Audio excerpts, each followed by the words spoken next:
Vamos ao nosso tema de hoje. Enquanto você espera, Deus está trabalhando. Vamos falar juntos? Enquanto você espera, Deus está trabalhando. Esperar aqui, não falo a palavra espera aqui, não é do verbo esperar, mas do verbo esperançar. É enquanto nós estamos aguardando com expectativa algo da parte de Deus, Deus está trabalhando no nosso coração para que no tempo dele, ele realize a sua vontade. Eu quero ler aqui no livro de Mateus, no capítulo 2, versículo 13 ao versículo 15. O texto começa dizendo assim: Tendo eles, os magos, partido, eis que apareceu um anjo do Senhor a José em sonho e disse: Dispõe-te, toma o menino e sua mãe, foge para o Egito e permanece lá até que eu te avise. Porque Herodes há de procurar o menino para o matar. Dispondo-se ele, José, tomou de noite o menino e sua mãe e partiu para o Egito. E lá ficou até a morte de Herodes, para que se cumprisse o que fora dito pelo Senhor por intermédio do profeta: do Egito chamei o meu filho. Até aí na leitura por enquanto, daqui a pouco eu vou ler a continuação do texto. Como você sabe, no texto bíblico, os magos foram até Herodes para saber onde havia nascido o rei dos judeus. Acontece que Herodes não era judeu. Herodes era idumeu. Então ele ficou com medo de que agora se levantasse um rei que iria depô-lo. É interessante, um rei poderoso com medo de um bebê. Embora a questão toda de Herodes era porque Herodes queria eternizar o seu nome. E uma das formas de ele tornar o seu nome conhecido foi com grandes construções. Cesareia Marítima, por exemplo, uma cidade estupenda em construções, Herodes quem construiu. Para agradar os judeus, ele reconstrói o templo de Jerusalém. Aquele que os discípulos estavam ali admirados em ver o templo e que Jesus falou que não ficaria pedra sobre pedra. Herodes, com medo de ser morto, construiu, por exemplo, um lugar que chamava-se Herodium. Você vê como que ele amava o seu nome, né? Tanto que ele coloca o nome dele em todos os filhos dele, teve 15. Todos se chamavam Herodes alguma coisa. E ele então coloca lá o Herodium, que foi, na verdade, uma grande fortaleza. Era uma casa de veraneio dele, mas quando você olha nas fotos, você vai ver que aquilo ficava no alto de uma montanha, era uma grande fortaleza. Aquela também conhecida como Massada. O Herodium é aquele na cena abaixo da foto de Herodes, e a outra maior se refere a Massada, que foi também reformado por Herodes para se tornar também uma fortaleza. Ele fugiria para lá com medo de ser morto. Com medo de ser morto, Herodes matou 3 dos seus filhos, porque ele achou que os filhos almejavam o lugar dele. Ainda assim, ele queria que o seu reino passasse para os seus filhos, mas somente depois de morrer. Herodes chegou a matar parentes, se não me engano, irmãos da sua própria esposa. E achando que ela iria matá-lo, ele mata a sua esposa. Na verdade, ele teve 10. Mas uma delas era por quem ele era apaixonado. E ele matou essa mulher. Louco como ele havia ficado, ficava gritando no palácio o nome dela, chamando-a. Tem até uma história que ele mandava os seus súditos ir buscá-la, chamá-la, e eles voltavam não a encontrando. Teve até alguns que ele matou porque não encontrou a esposa. Homem louco, louco. Ele tinha 2.000 soldados para protegê-lo. Não ao mesmo tempo, claro, isso eram os turnos, mas 2.000 pessoas somente para proteger um homem. Ele queria se eternizar como um grande rei, se eternizou, estamos falando dele hoje, mas como um louco, como um maluco. Alguém que, como diz um outro texto das Escrituras sobre um outro rei, diz assim, e morreu sem deixar de si saudades. Esse foi Herodes.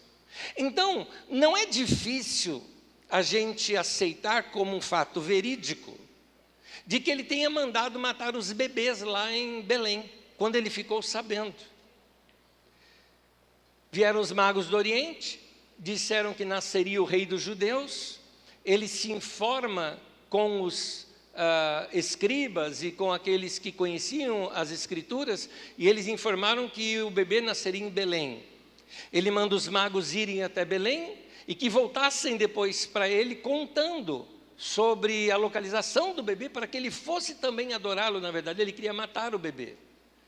Os magos, orientados por Deus em sonho, voltaram por outro caminho e não comunicaram a Herodes. Herodes, se sentindo traído, mandou matar todos os bebês que haviam nascido de 2 anos para baixo ali.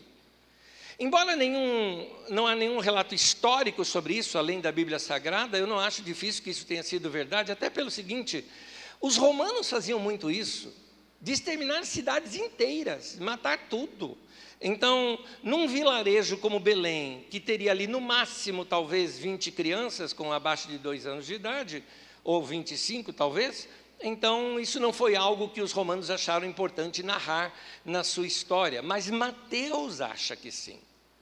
Quando Mateus vê esse infanticídio, ele percebe que existiam algumas semelhanças.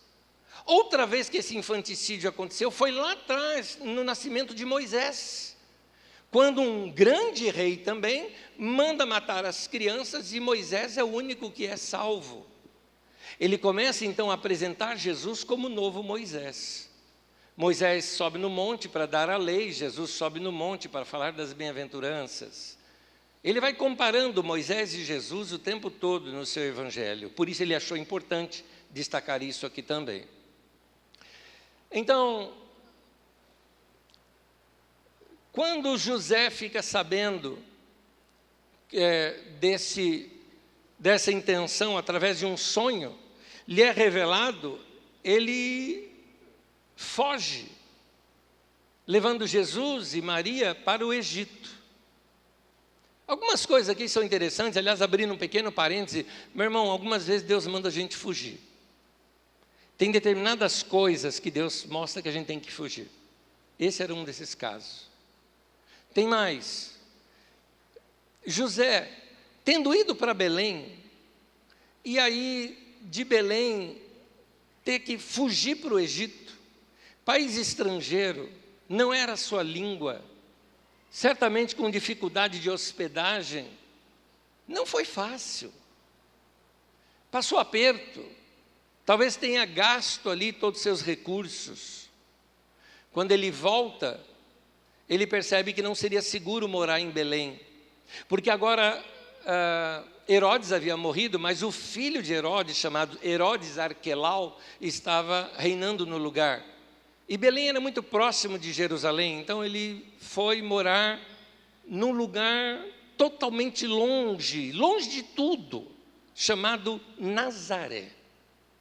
É interessante notar porque Nazaré, só para você ter uma ideia, ela era uma cidadezinha, nem cidade a gente pode chamar, era um vilarejo tão insignificante que Flávio Joséfo, um historiador do primeiro século, que escreveu sobre a história dos judeus para os romanos, narrou, por exemplo, todas as cidades que haviam na Galileia e não narrou Nazaré.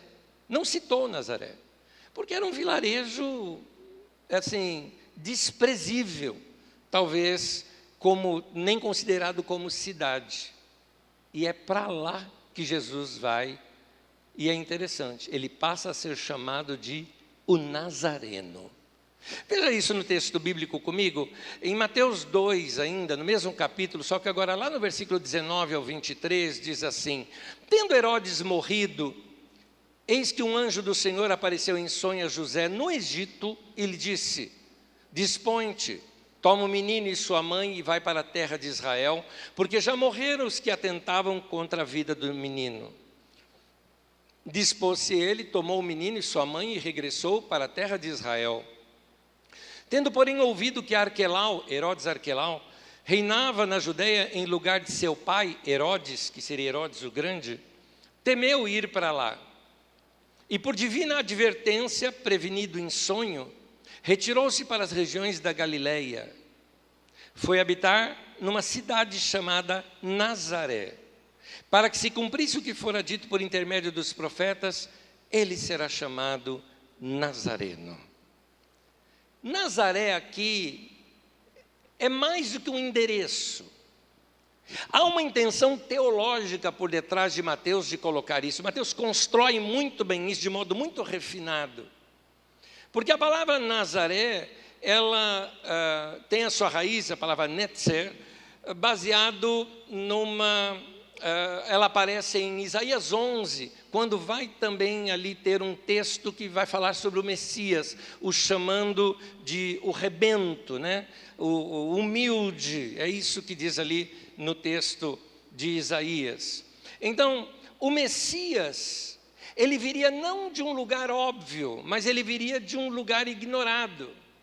É isso que Mateus está construindo. Ele constrói 3 identidades ali de Jesus. Em Mateus capítulo 1, ele mostra Jesus como o filho de Davi.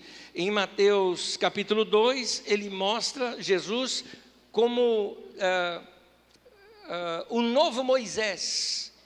Porque ele mostra ali Jesus também sendo salvo, também indo para o Egito, também saindo do Egito, também livre do morticínio. E, finalmente, ele apresenta Jesus como o Nazareno, o rebento humilde que nasceu em Nazaré. Nada disso é casual. Mateus não está só narrando, Mateus está catequizando. Os evangelhos foram escritos muitos anos depois, quando aqueles homens e mulheres que tinham andado com Jesus já estavam morrendo. Para que as pessoas novas que estavam se convertendo soubessem sobre Jesus, então Marcos, depois Mateus e Lucas e mais tarde João, escrevem os evangelhos para que aquilo não fosse esquecido e fosse narrado para todos. Mateus constrói um pensamento na sua narrativa. E nessa narrativa ele termina ali no texto que nós lemos, mostrando, ele foi para Nazaré. Ele foi para ser chamado Nazareno. Quando ele fala que isso foi dito pelos profetas, ele não está citando um texto bíblico específico dito pelos profetas. Ele está dizendo, é isso que os profetas queriam mostrar para nós. Então, o título de Nazareno para Jesus parece até irônico, porque Nazaré era quase que pejorativo. Era uma coisa de desprezo. Sabe assim, é do fundão. Por exemplo, quando Paulo é acusado por um grupo de judeus, aquele advogado dos judeus, eu citei isso numa das nossas reuniões que estudamos sobre a vida de Paulo, ele fala sobre Paulo que ele era um agitador da seita dos nazarenos, portanto um homem desprezível, era assim que eles olhavam. Então, Mateus está construindo para os seus leitores uma imagem que Jesus deixou para ele. Ele era o descendente de Davi, ele era maior do que Moisés, mas sobretudo, Jesus era o Nazareno, o homem do povo. O que ele queria mostrar é que com Jesus, a gente aprende um estilo de vida simples. Jesus viveu uma vida simples. E eu diria até o seguinte, e essa mensagem cai muito bem nesse tempo, em que o Natal, ao invés de um bebê no berço, começa a ser representado por presentes, por compras, por ofertas, por liquidações, e por um homem vestido de vermelho, cuja cor dele foi dada pela Coca-Cola, e mostra como é que fica uma pessoa que toma Coca-Cola o ano inteiro. Daquele tamanho. Então, o Natal de Jesus nos ensina para a gente não querer ter demais. Do que for necessário, Deus nos dá. de que se a gente precisar, Ele pode mover gente de outro lugar, de outra religião, de outro país, como foi o caso dos magos, para trazer ouro, incenso e mirra, coisas caríssimas na época. Mas hoje nos ensina a consumir o tempo todo, e eu te digo assim, meu querido, cuidado com aquilo que é demais. Veja bem, Deus, tem muita coisa boa que Deus nos deu, mas cuidado com o excesso. Água é uma maravilha, mas ninguém deseja uma enchente. Vento é uma delícia, mas ninguém deseja um furacão ou tufão. O problema com o dinheiro é que nós não sabemos quando que é o bastante. Quando é que a gente sabe que já é o suficiente? Por que a gente sempre está querendo mais? Foi feita uma pesquisa num bairro muito próximo aqui de nós, um bairro de classe alta, próximo aqui de nós, e nessa pesquisa apontava o seguinte, que todas as pessoas ali pesquisadas, o que eles mais queriam era ganhar um pouco mais. Interessante isso. Adquirir por si não é um problema. Aliás, Deus nos fez assim. Por exemplo, Deus fez os passarinhos com desejo de propriedade. É por isso, por exemplo, que eles juntam gravetos para construir ali o seu ninho. Deus fez assim. Foi feita uma pesquisa num bairro muito próximo aqui de nós, um bairro de classe alta, próximo aqui de nós, e nessa pesquisa apontava o seguinte, que todas as pessoas ali pesquisadas, o que eles mais queriam era ganhar um pouco mais. Interessante isso. Adquirir por si não é um problema. Aliás, Deus nos fez assim. Por exemplo, Deus fez os passarinhos com desejo de propriedade. É por isso, por exemplo, que eles juntam gravetos para construir ali o seu ninho. Deus fez assim. Deus também recheou o mundo com muita coisa maravilhosa. E colocou em nós o desejo de adquirir, de viajar, de conhecer lugares, de conquistar. O problema não está aí. O problema surge quando esse desejo se torna doentio, ele se torna cobiça. Quando esse desejo faz com que você comece a desejar até aquilo que não é seu. Está ficando cada vez mais difícil na nossa cultura paulistana ficar contente com o que a gente tem. Por isso a gente tem que tomar esse cuidado de não querer sempre ter mais.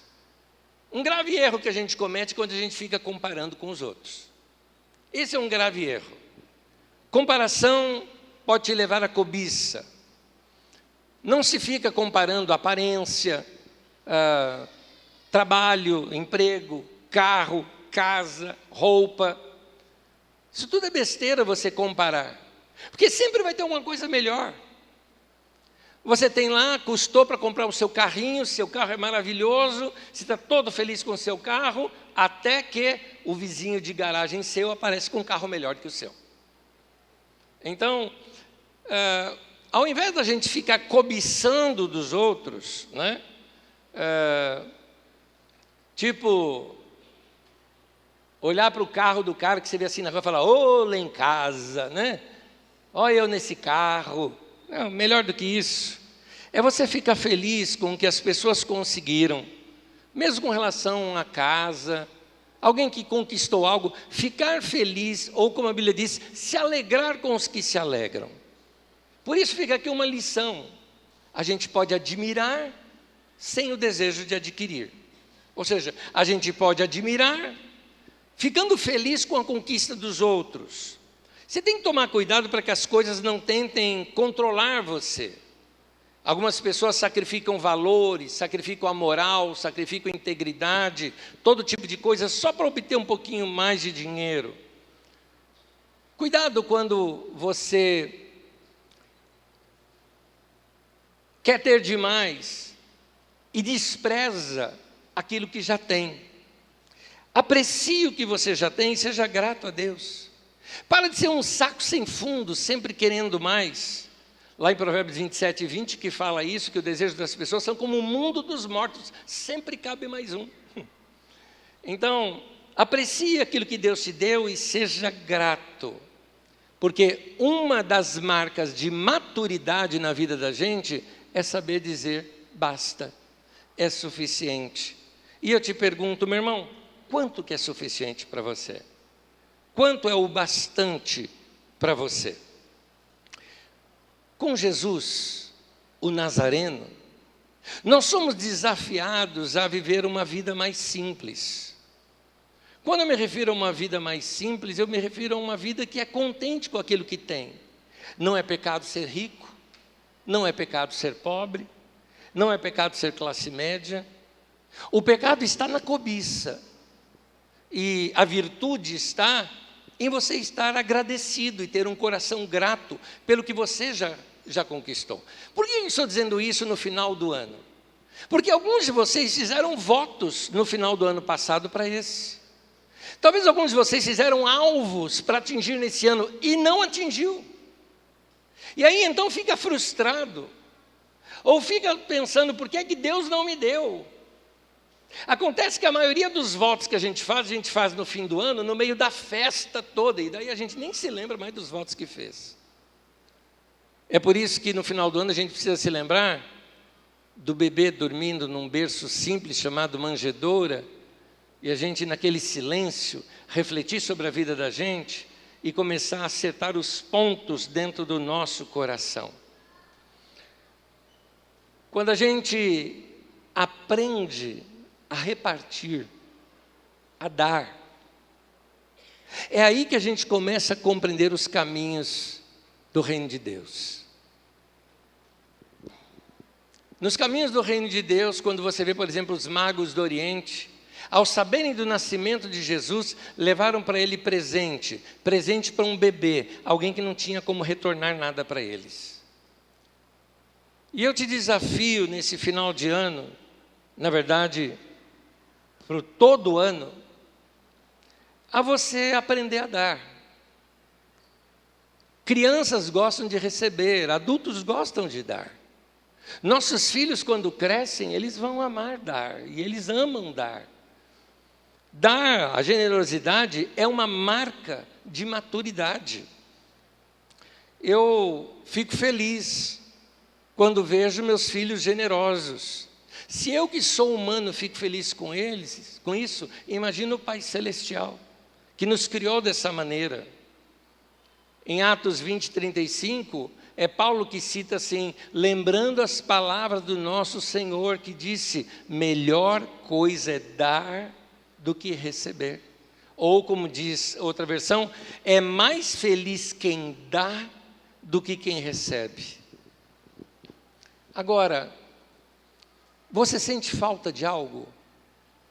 É errado pedir? Não.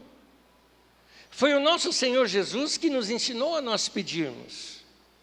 Na própria oração do Pai Nosso, Ele nos ensina a pedir até o pãozinho de cada dia. Se nas mínimas coisas podemos pedir, que errado existe em, de repente, moro de aluguel tantos anos e quero ter uma casa própria e estou pedindo isso para Deus? Nenhum erro. Mas precisamos aprender a esperar em Deus. Existe o tempo de Deus para todas as coisas. Eclesiastes 3 nos fala isso, que há um tempo, há um propósito para cada coisa debaixo do sol. Não se endivide para adquirir coisas. Talvez essa precipitação é que esteja atrapalhando você.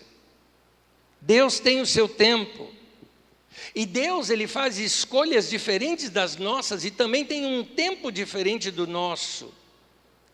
Irmão, se toda oração fosse respondida imediatamente, se toda necessidade nossa fosse suprida imediatamente, se todo problema que a gente tivesse, Deus chega e resolve, então não precisaria viver pela fé, porque Deus faria tudo.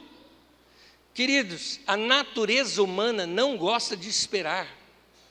Quer uma prova disso? Vamos ser sinceros, ainda mais no final do ano. Você gosta de enfrentar fila de caixa? Você gosta de enfrentar fila de carro? Trânsito? De jeito nenhum. Natureza humana não gosta de esperar. Mas Deus, que tem um grande senso de humor, usa exatamente isso, essa ferramenta, para edificar a nossa fé. Deus, Ele usa a demora não para nos punir, mas para formar a nossa fé. É para isso que Deus usa a demora. Deus não precisa da demora, mas nós precisamos. Deus conhece o nosso coração, mas somos, de fato, nós é que precisamos conhecer o nosso coração. Por isso a demora, ela começa a revelar algumas coisas dentro de nós. Eu me lembro de uma historinha que eu vi alguém escrevendo um bilhetinho para o Papai Noel, e naquele bilhetinho estava assim: querido Papai Noel, o senhor sabe que eu fui um bom menino esse ano. Aí deu um tempo, escreveu embaixo: bem, o senhor sabe que eu quase fui um bom menino esse ano. Ele parou, voltou: o senhor sabe que eu tentei ser um bom menino esse ano. Quarta linha ele escreve: esquece, valeu. Quando a gente dá um tempo, a gente começa a refletir o nosso coração. Muita gente se endivida porque não checou o coração. E aí depois corre para Deus: ai Deus, faz um milagre em mim, né? Faz um milagre na minha vida. E muitas vezes Deus está falando: espera, filho, espera. Quando você esperar de esperança, quando você esperar crendo, enquanto você estiver fazendo isso, eu vou estar trabalhando. No tempo certo eu vou fazer. Isaías 64:4 diz assim: porque desde a antiguidade não se ouviu, nem com os ouvidos se percebeu, nem com os olhos se viu, Deus além de ti, que trabalha para aquele que nele espera. A verdade é essa: enquanto você está esperando, Deus está agindo, Deus está trabalhando. Você pode não estar vendo, porque muitas vezes Deus trabalha no silêncio, Deus trabalha nos bastidores. Mas quando você está esperando, e esperando em fé, isso é esperançar, então Deus age. Meu querido, Deus ama você. E Ele sabe que a demora é necessária para o seu crescimento. Então Deus me ama. E é por isso que Ele está treinando o meu coração para que a minha fé possa crescer. E eu te pergunto: até quanto tempo você consegue esperar? Sabe que esperar é um grau de maturidade, né? Porque criança não sabe esperar. Quem aqui é pai ou mãe? Pais e mães, ok. Vocês estão com as crianças no carro numa viagem longa. Qual é a frase que toda criança fala? Está chegando. E o detalhezinho da criança: ela não sabe a diferença entre não e ainda não. Não e ainda não é a mesma coisa para ela. E quando você fala ainda não, ela entende como não, que nunca vai acontecer. E algumas pessoas são crianças assim, que quando Deus fala ainda não, ele: então eu também não quero. A maturidade vai te ensinar a esperar em fé, a saber que existe um tempo de Deus e que isso é muito importante para a sua vida cristã. Muitas vezes aquilo que você está pedindo para Deus, grava isso, pode ser a coisa certa que você está pedindo, mas está no tempo errado. Deus tem um tempo certo para todas as coisas.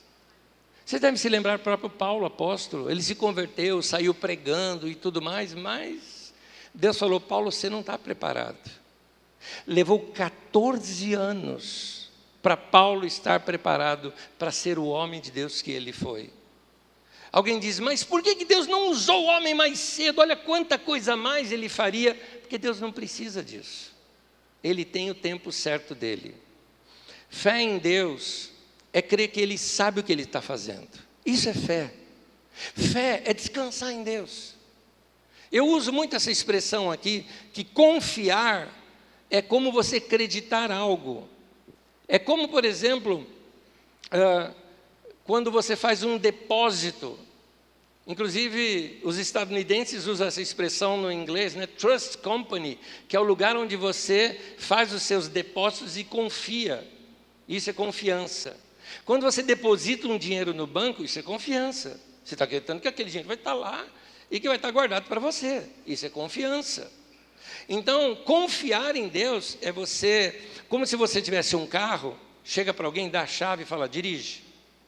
Agora não está mais no seu poder, está no poder dessa pessoa. Confiar em Deus é você pegar a chave da tua vida e falar, Deus, cuida. Deus, eu aceito o teu tempo. Deus, eu aceito a tua decisão. Deus, faça a tua vontade na minha vida. É esse tipo de fé que eu acredito que Jesus está querendo encontrar na nossa vida hoje aqui. Não importa de onde nós estamos vindo. Jesus veio de Nazaré, fundão do Império Romano.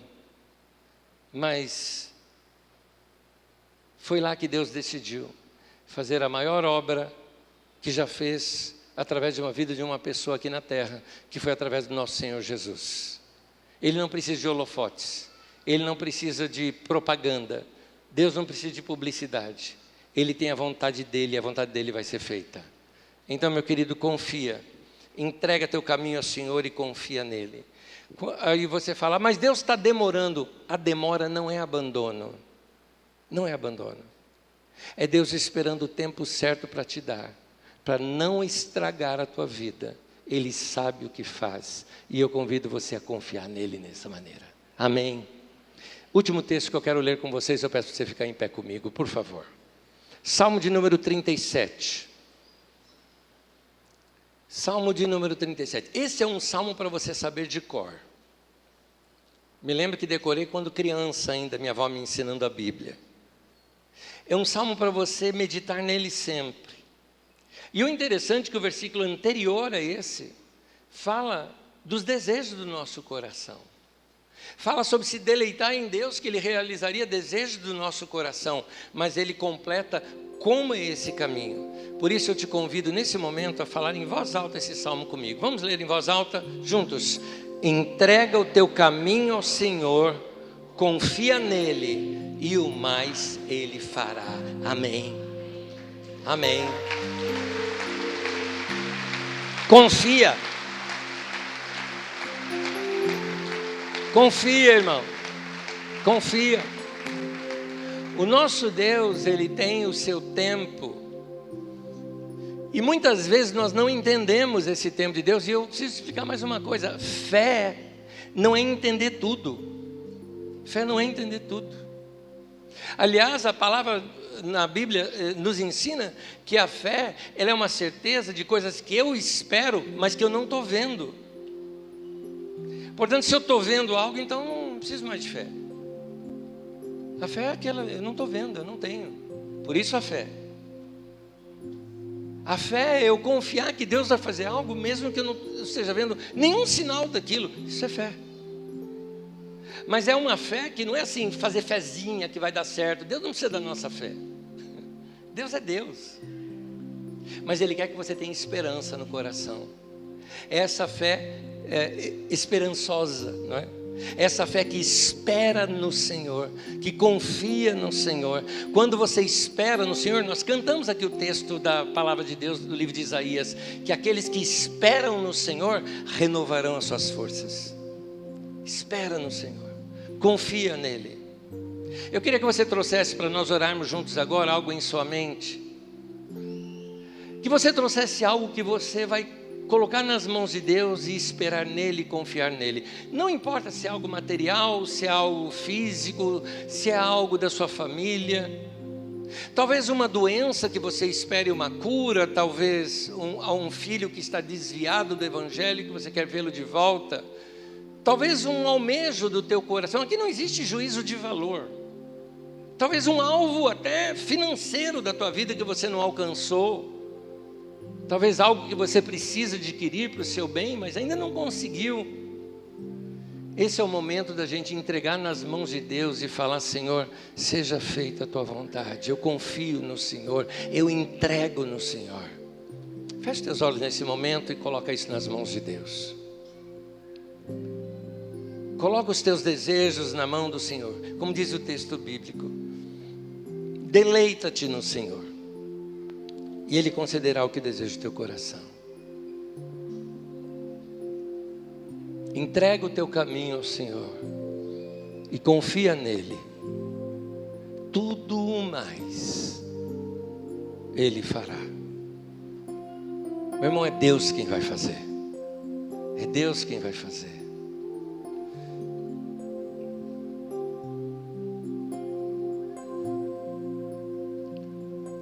Querido Pai Celestial, entregamos nossos desejos e nossas vidas nas Tuas mãos. Te pedimos que o Senhor tire do nosso coração desejos errados, de cobiça, de comparação. Que sejamos simples como o Nazareno, aquele que almejava o Teu reino. Que no nosso coração possamos buscar em primeiro lugar, antes de tudo, o Teu reino, Tua justiça. Sabemos que todo o demais vai ser acrescentado pelo Senhor. Alinha o nosso coração com a Tua vontade. Que possamos ser mais generosos. Que possamos ser mais parecidos com Jesus. Que encontre perdão em nosso coração, amor, serviço, desejo de ajudar o próximo. Que possamos ter corações alinhados com Jesus, o Nazareno. Que não nos importemos com títulos e fama, essas coisas humanas que passam, mas que possamos um dia face a face estar diante do Senhor e ouvir da Tua boca aquilo que está escrito na Tua palavra. Bem estás, servo bom e fiel, entra na alegria do Teu Senhor. É isso que queremos, Senhor. Sermos encontrados íntegros, espírito, alma e corpo diante do Senhor naquele dia. Portanto, trata hoje em nossos corações. Tira de nós os desejos carnais, humanos e as cobiças, para que possamos ter um coração puro e simples diante do Senhor. Que saibamos esperar no Senhor. Confiamos no Senhor. Entregamos nosso caminho ao Senhor. Entregamos aqui esses pedidos todos que estamos fazendo. Colocamos eles diante do Senhor. E como está escrito na Tua palavra, tudo mais o Senhor fará. Nós confiamos. Em nome de Jesus. Amém, amém. Ao nosso Deus.